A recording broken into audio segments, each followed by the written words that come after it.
Surah al-Fatahah, from the book titled, Meaning of the Qur'an by Muhammad Al-Amrani. In the name of God, the most compassionate, the most merciful. All praise is due to God, sustainer of the worlds. The most compassionate, the most merciful. Master of the day of judgment. You alone we worship, and you alone we ask for help. Guide us to the straight path. The path of those whom you have favored. Not of those who have earned your anger. Nor of those who go astray. Introduction. In Surah al-Fatihah, the opening chapter of the Qur'an, we encounter a deeply profound and immensely influential supplication, that invokes the name and attributes of the Almighty. Regarded as a bedrock scripture of the Islamic faith, this sublime composition holds a position of utmost significance and is devoutly recited in every prayer by Muslims, spanning the globe. Within the eloquent verses of this surah, numbering 7 in total, lies a poignant reminder of the absolute sovereignty of the divine, the boundless depths of his compassion and mercy, and the paramount significance of seeking his guidance and treading upon the righteous path. This surah, in its profound wisdom, also acknowledges the imminent day of judgment, serving as a resolute reminder for individuals to remain vigilant in their actions and steadfastly strive towards the noble path of righteousness. In its entirety, the inaugural surah of the Qur'an resonates as a resounding and all-encompassing message, profoundly underscoring the paramount significance of acknowledging the absolute sovereignty of the divine, while urging us to actively seek his divine guidance in every facet of our lives. This chapter is known by several names, including Fatihat al-Kitab, which signifies the opening of the divine writ, al-Kitab, denoting the essence of the divine writ, Surah al-Hamd, recognized as the Surah of Praise, and Ozus al-Quran, signifying its status as the foundation of the Quran. It is also referred to as Sab al-Mathani, the 7 oft-repeated verses, in other parts of the Quran because it is recited multiple times during each of the 5 daily prayers. As narrated by Bukhari, it was the noble Prophet himself who bestowed upon this surah the distinguished title of al-Kitab, or Mother of the Holy Writ, owing to its concise yet comprehensive exposition of the fundamental tenets encapsulated within the Quran. These encompass the profound affirmation of the absolute oneness and uniqueness of God, the recognition of individual accountability, the profound significance of virtuous deeds, the unwavering faith in the Day of Judgment and its profound ramifications, the divine guidance imparted through God's chosen messengers, the harmonious continuum of all authentic faiths, and the indispensable imperative of voluntary self-surrender to the divine will. This chapter stands among the earlier revelations vouchsafed to the Prophet, and it is conjectured that it may have been the foremost surah to be revealed in its entirety, although debates persist as to whether it indeed holds the distinction of being the absolute first revelation. By virtue of its profound significance, this surah is intended to be recited and contemplated upon frequently by Muslims, serving as a devout supplication and source of reflection. In essence, this surah serves as a prayer for all those who aspire to seek God's mercy and guidance. By positioning it at the forefront of the Quran, the reader is guided to recognize that in order to genuinely reap the rewards and wisdom embedded within the Quran, it is imperative to humbly offer, with intended consciousness, this prayer to the sustainer of the universe.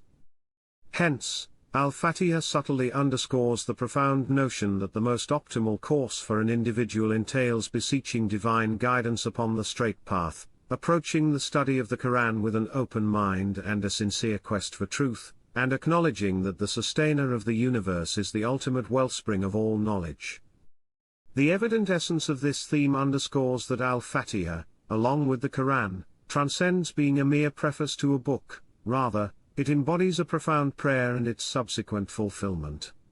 In this regard, al-Fatihah represents the supplication of the servant, while the Quran epitomizes the response from the Master to his devoted servant's entreaty.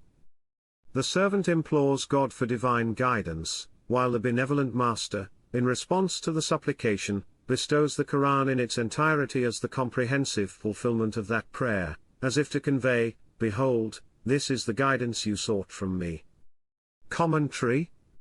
Practicing Muslims devoutly recite this concise chapter, comprising of 7 verses, no less than 17 times each day in their prayers. In accordance with an authoritative hadith narrated by the Prophet Muhammad, peace be upon him, a prayer is deemed invalid if it does not encompass the recitation of al-Fatihah. Within this chapter, one finds an abundance of the fundamental beliefs and concepts that lie at the heart of Islam, delineating indispensable perceptions and attitudes. It is for reason that it is recited frequently and regarded as indispensable for the validity of prayer. Commencing with the sublime phrase, "In the name of God, the Compassionate, the Merciful," this chapter initiates its discourse, universally acknowledged by the majority of scholars as a verse within the chapter, thus culminating in its complete set of 7 verses. However, there is a difference of opinion among scholars whether the inclusion of the same phrase in other chapters of the Qur'an is deemed as a verse. The first very verses revealed to the Messenger of God commence with the divine injunction to read in the name of your sustainer, thereby establishing the Islamic protocol of invoking the name of God at the outset of every endeavor. This aligns harmoniously with the fundamental Islamic principle that God is the ultimate origin and ultimate destination of all that exists. By invoking His name, every motion and deed is set into motion. The divine attributes of the Compassionate, al-Rahman, and the Merciful, al-Rahim, encompass the entirety of mercy in all its aspects and meanings, and they are solely reserved for the Almighty God. While there may exist various discussions regarding which adjective encompasses a broader meaning of mercy and compassion, is it al-Rahman or al-Rahim, when united, they collectively encompass all facets and dimensions of mercy.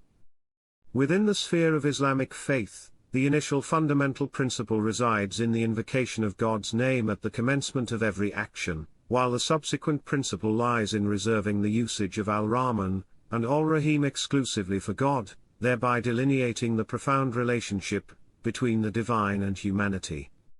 Upon invoking the name of God and acknowledging His boundless mercy, one is guided to extol Him and acknowledge His absolute dominion sovereignty over all creation, as expressed in the verse, "Praise be to God, the sustainer of all the worlds." The mention of God's name evokes within the heart of a believer the initial stirring of praise, as the very existence of humans is but a manifestation of God's limitless grace, evoking sentiments of gratitude and reverence. God's grace is such that when a believer praises Him, it is recorded as a good deed that outweighs everything. Umar ibn al-Khattab, a companion of the Prophet, narrated a prophetic tradition which sheds light on the profound impact of a man's praise of God. In this narration, we witness the harmonious interplay between the believer's words, the angels in his company, and the Almighty Creator Himself. Umar recounted the tale of a man who, in a moment of heartfelt devotion, extolled the greatness of God. His words, an expression of reverence and gratitude, resonated deeply within the celestial realms. The 2 angels assigned to record his deeds were captivated by the sincerity and beauty of his praise. Recognizing the magnitude of this act, they hastened to bring this matter before the divine presence. In the realm of the divine court, where all matters are weighed with utmost fairness and wisdom, the angels presented the believer's words to God Almighty. The exalted Creator, in His infinite mercy and justice, commanded the angels to inscribe these words of praise in the believer's record of deeds as he uttered them. The weight of this act surpassed any other undertaking the believer had performed, for it emanated from the depths of his heart, a manifestation of his unwavering faith and love for his Creator. God's decree resonates with His boundless grace and benevolence. It is a testament to His recognition and appreciation of the believer's sincere devotion. The reward for this act of praise, inscribed in the eternal ledger of the believer's deeds, is commensurate with its immeasurable worth. Such is the magnanimity of God's mercy that a single act of praising Him can outweigh a multitude of other deeds. This account serves as a profound reminder of the significance of praising God and the divine recognition bestowed upon those who engage in such acts of devotion. It underscores the power of sincere and heartfelt expressions of gratitude, evoking divine favor and reward. The expression sustainer of all the worlds encapsulates the profound belief in the absolute universality of God, serving as the bedrock of the Islamic understanding of the divine. At its core, this concept signifies that God is the singular, supreme possessor of all existence, vested with complete and independent authority to govern the entirety of the cosmos. His watchful gaze extends over his creation, ensuring its stability and welfare, as he remains intimately involved in its affairs. This dynamic relationship between the Creator and the created serves as an eternal wellspring of life for all aspects of existence. God, ever vigilant and actively engaged, nourishes and sustains his creation, bestowing upon it the necessary provisions for its continuous and purposeful existence. His role as the living authority over all that exists ensures that his creation receives what it requires to flourish and thrive. Indeed, the Islamic understanding of God encompasses a profound sense of responsibility and care.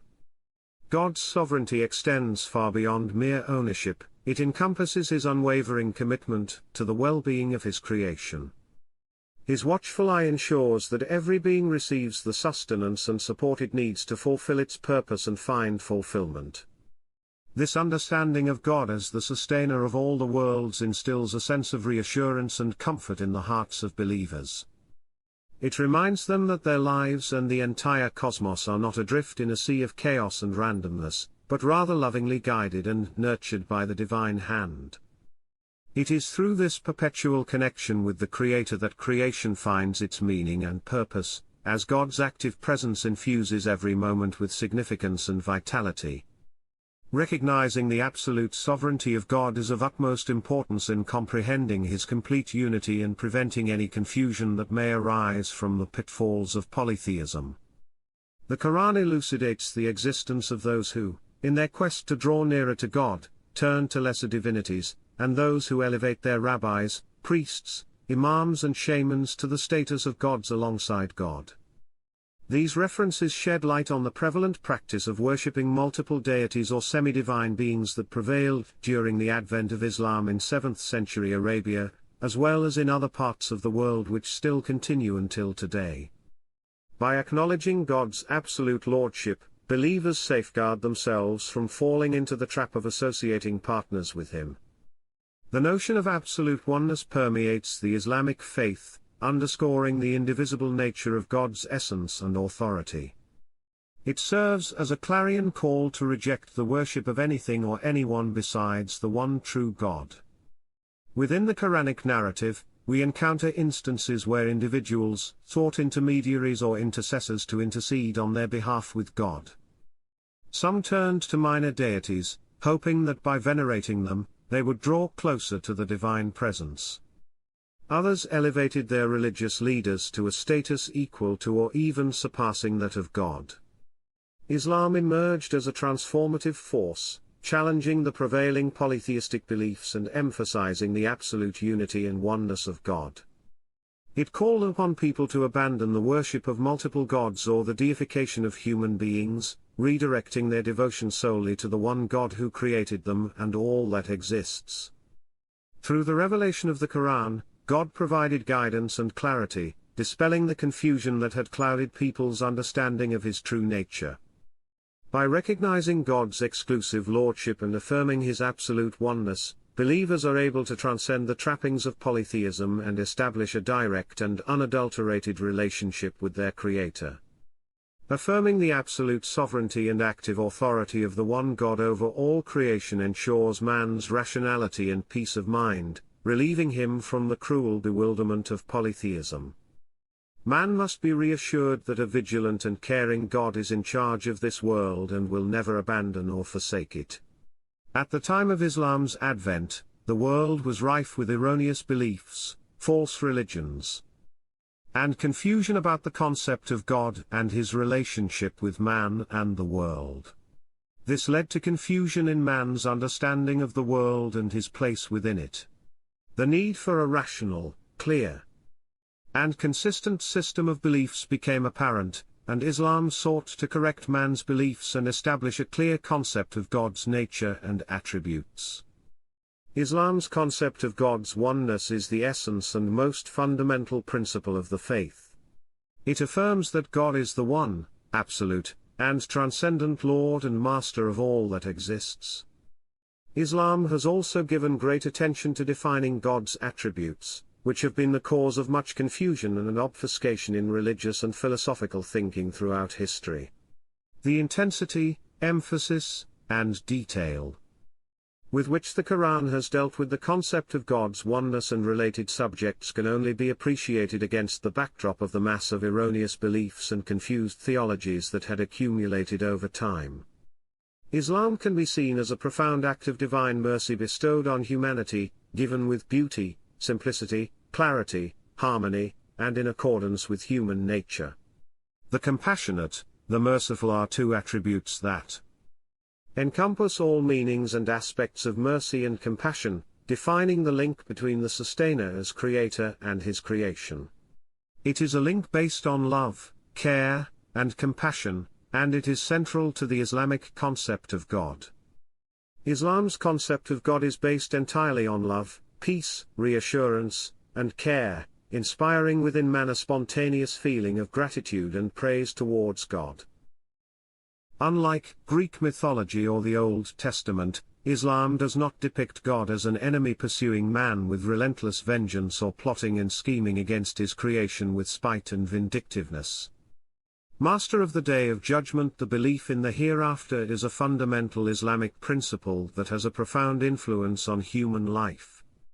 It engages the human soul and mind, concentrating man's attention on a future existence and helping to rein in his obsession with the present life. Belief in the hereafter encourages altruistic feelings and interests, conquers selfishness, and enables man to go through life as a motivated, tolerant, confident, and optimistic being.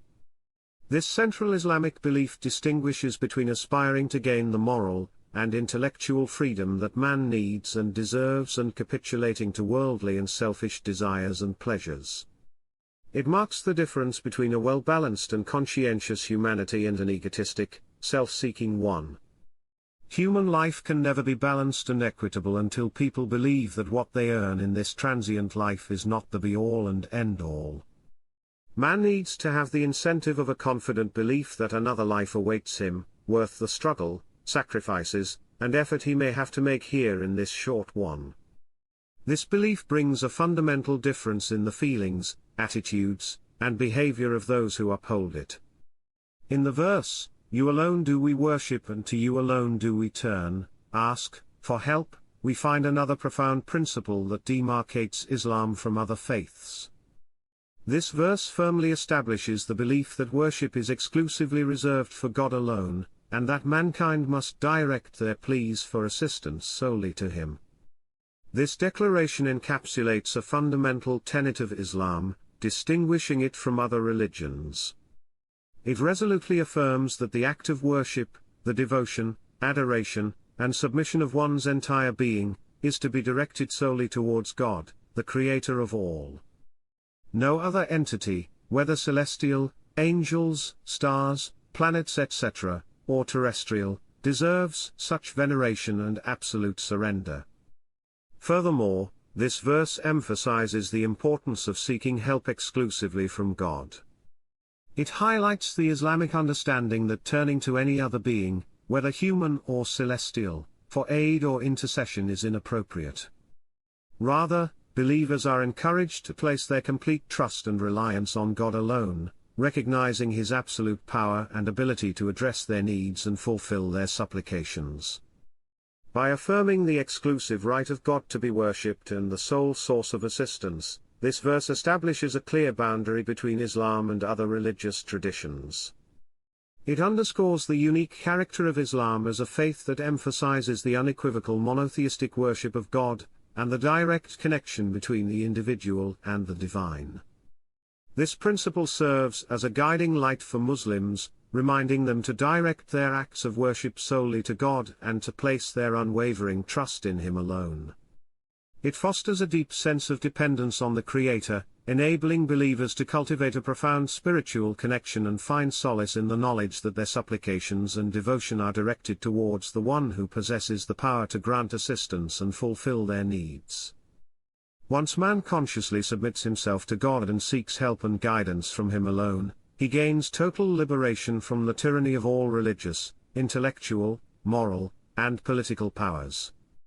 Islam teaches that human power falls into two categories: a rightly guided power that recognizes God's sovereignty and authority, and an arrogant, rebellious one that does not admit to God's supremacy.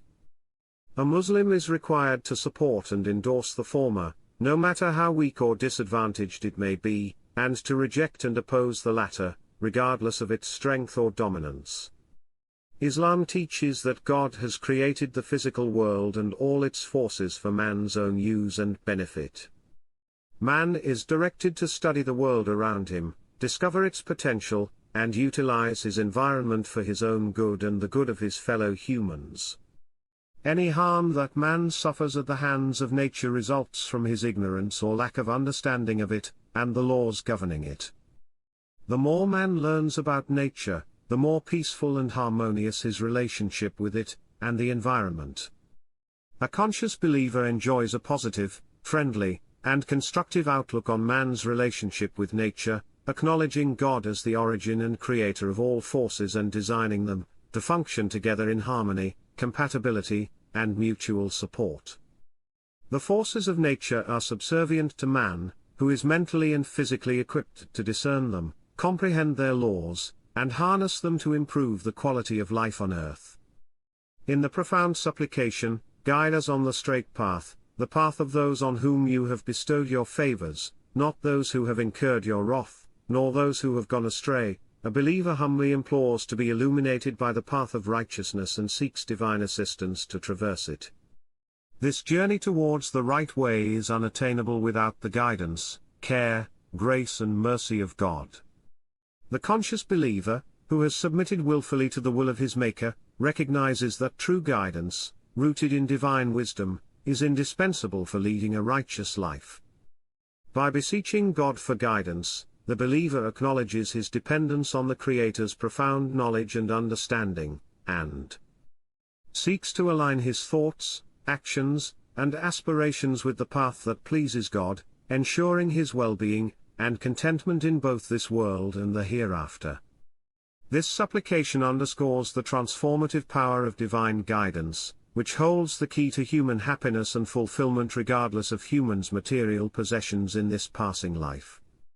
By following the right path, individuals harmonize their endeavors with the natural order and the physical world, establishing a profound equilibrium between their actions and the cosmic rhythm. It is through this alignment that one discovers his purpose and attains true prosperity, both in the temporal realm and beyond. The believer grasps the significance of being guided along the path of those who have been blessed by God's favor. He aspires to emulate the exemplary individuals who have earned divine benevolence through their righteous conduct and unwavering devotion. Conversely, the conscious believer seeks to avoid the path of those who have incurred God's displeasure and those who have strayed from the path of righteousness. By pleading for divine guidance, the believer acknowledges his inherent vulnerability and recognizes his need for God's mercy and care. He humbly seeks the light of divine wisdom to navigate the complexities of existence, confident that through God's guidance, he will find solace, purpose, and ultimate fulfillment. The Surah elucidates that the straight path refers to the course pursued by those who have been bestowed with God's favor. It is distinct from the path chosen by those who have strayed from the path of truth, incurring his displeasure, as well as from the path of the ignorant. Embracing this straight path is the key to attaining happiness and salvation. This passage highlights the importance of following the path that aligns with God's pleasure and favor. Those who have been blessed by His guidance and grace serve as beacons of righteousness, illuminating the way towards ultimate fulfillment. To tread this righteous path is to embark upon a journey that leads to prosperity in both this life and the hereafter, though, as other Quranic verses alluded, not without trials and tribulations in this life. Conversely, The surah warns against straying from the straight path. It cautions against embracing the ways of those who have deviated from truth and earned God's displeasure, as well as the ways of the ignorant who lack knowledge and understanding. Such paths lead to spiritual confusion and misguidance, hindering one's pursuit of happiness and salvation. By emphasizing the significance of the straight path, this passage reminds believers of the vital role it plays in their lives. It urges them to seek the path of righteousness, guided by those who have earned God's favor. This path holds the promise of eternal contentment and serves as a compass for navigating the complexities of existence. A relevant hadith that complements this surah is narrated by the Messenger's companion, Abu Hurairah, who said he heard the Apostle of God saying, "God said, I have divided the prayer into two halves, shared between myself and my servant, with the assurance that my servant will receive what he asks for. When the servant utters, Praise be to God, the sustainer of the universe, God the Most High declares, my servant has expressed his gratitude towards me. And when he says, the Most Compassionate, the Merciful, God the Most High responds, my servant has extolled my attributes. Likewise, when the servant proclaims, Master of the Day of Judgment, God acknowledges, my servant has magnified me. At times, God may even proclaim, my servant has placed his trust in me. Furthermore, when the worshipper declares, Thee do we worship and of Thee do we ask for help, God declares, This is the covenant between me and my servant. And my servant will receive what he seeks. Then, when the worshipper implores, Guide us to the straight path, the path of those whom you have favored, God replies, This is exclusively for my servant, and my servant will receive what he asks for. The above hadith alludes to the divine interaction with the prayers of human beings. The prayer is divided into a dialogue between God and the servant, where the servant's sincere supplications are acknowledged and answered accordingly.